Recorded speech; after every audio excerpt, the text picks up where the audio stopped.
మిథున రాశికి ఒక వెరీ వెరీ గుడ్ న్యూస్ అనమాట.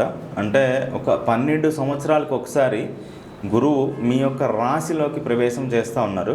గురువు రాశిలోకి ప్రవేశం చేసినప్పుడు లేకపోతే మిథున లగ్నం వారికి చాలా అనుకూలమైనటువంటి మార్పులు అవి ఉంటాయి. జనరల్గా ధన వ్యయం అది ఉంటుంది.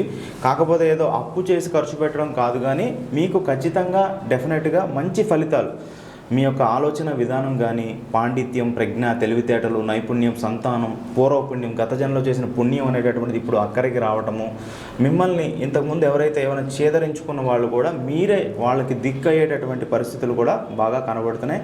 అదృష్టం అనేటటువంటి పెరగబోతుంది. ప్రధానమైనటువంటి 4 గ్రహాలు అనుకూలత, 4 గ్రహాలు అనుకూలంగా ఉండటం కూడా ఈ సంవత్సరం మీకు చాలా అనుకూలంగా కనబడుతూ ఉంది. కాకపోతే ఒక ముఖ్యమైనటువంటి విషయం ఏమిటంటే ఏప్రిల్లో మాత్రం కొంచెం జాగ్రత్తగా ఉండటం చెప్పదగినటువంటి సూచన. అంటే ఏప్రిల్లో ముఖ్యమైన పనులు ఏమీ కూడా చేయొద్దు. ఏదైనా చిన్న అవమానం కానీ ఏదైనా జరిగినా కూడా అస్సలు దాన్ని సీరియస్గా తీసుకోవద్దు. అదొక్కటి చెప్పదగినటువంటి సూచన. సో కమ్మింగ్ 1 ఇయర్ కూడా చాలా చాలా ఇంపార్టెంట్. అంటే మీ ఆలోచన విధానం మారిపోవటం కానీ, వ్యాపారస్తులకు కూడా సరైనటువంటి ఈ పార్ట్నర్స్ కానీ, వర్కర్స్ కానీ వాళ్ళకి దొరకడం వల్ల మీ వ్యాపారాన్ని కూడా మీరు కొత్త పుంతలు తొక్కించడానికి అవకాశం ఉంది. ఇంకొక బ్రాంచ్ పెట్టడానికి కూడా ఎక్కువ శాతం అవకాశాలు అవి కనబడుతున్నాయి.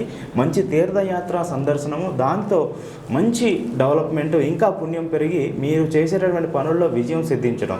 దశమంలో ఉన్నటువంటి శని కూడా మీకు కొంచెం పని ఒత్తిడి ఉన్నప్పటికీ కూడా మీరు చేసేటటువంటి పనికి తగ్గ గుర్తింపుని, ఇవన్నిటిని కూడా ఇన్కమ్ని కూడా పెంచడానికి కూడా ఎక్కువ శాతం అవకాశాలు అనేటటువంటివి బాగా కనబడుతున్నాయి. ఇక మిథున రాశి వాళ్ళు 2 రకాల ఆలోచనలతో ఎప్పుడూ ఉండొద్దు. చక్కగా ఏదైతే డెసిషన్ తీసుకోవాలనుకుంటున్నారో దాన్ని చక్కగా ఆలోచించుకొని దాన్ని కనుక ఒక్కదాని మీద ఎక్కువ ఫోకస్ చేసి ముందుకు వెళ్తే కనుక మీ జీవితంలో మంచి ఫలితాలు ఉంటాయి. సో మీ జీవితాన్ని మార్చుకోవడానికి ఇది చాలా చాలా ముఖ్యమైనటువంటి సమయం. ఈ సమయాన్ని చక్కగా యూటిలైజ్ చేసుకోండి. ఆల్ ది బెస్ట్ మిథున రాశి. శుభం.